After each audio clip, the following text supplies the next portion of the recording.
بسم الله الرحمن الرحیم. نن په دې پلمه چې زمونږ د خوږ ژوندانه څخه یو کال مشات پرېښودو، غوښتل مې څو تاسو سره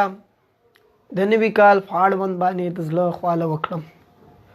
له هر څه وړاندې د خدای پاک څخه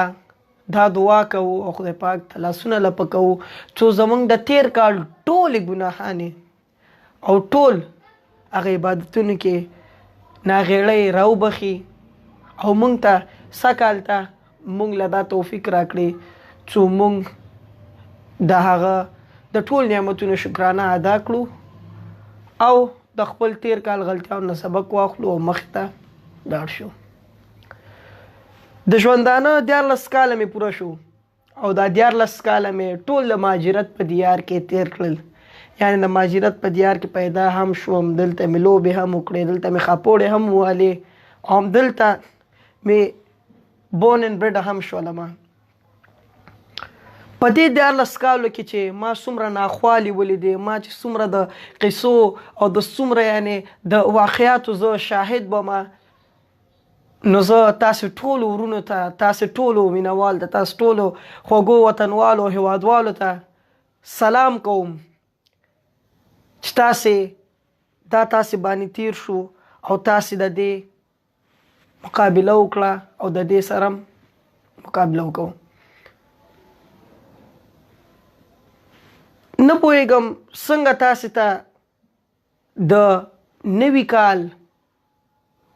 لپاره یا د پسرلي لپاره په یو خوله باندې وخاندم او تاسو ته د نوي کال د لمانځلو دعوت درکړم، ځکه چې د دنیا د ټول قومونه چې دي هغه لګیا دي په خوښیو کې ډوب دي، بل خواله زمونږ افغانان، زمونږ ورونه د وینو په سمندر کې ډوب دي او لګیا دي په هغې کې لامبو وهي. له خدای پاک څخه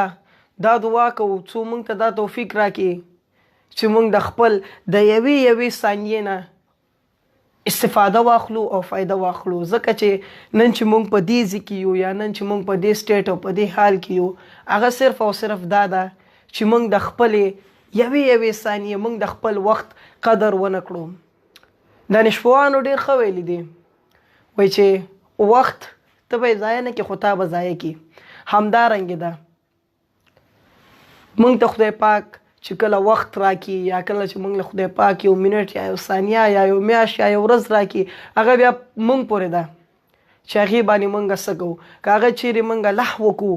یا د هغې نه استفاده واخلو، موږ سره دواړه لارې دي. موږ چې کوم یو کوو دا په موږ باندې ده او مخې له بیا دا نتیجه وي چې موږ باندې نن څه تېرېږي نن سبا. له 4 لسیزو را په دې خوا چې کوم اور کې مونږ لګیا یو سوځېږو، هغې صرف او صرف همدا وجه وله چې مونږ د خدای پاک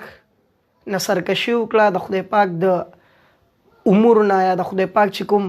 امر و مونږ لره هغې نه مونږ سرکشي وکړه او مونږ لګیا په خپلو کې. مونږ له پکار ده څو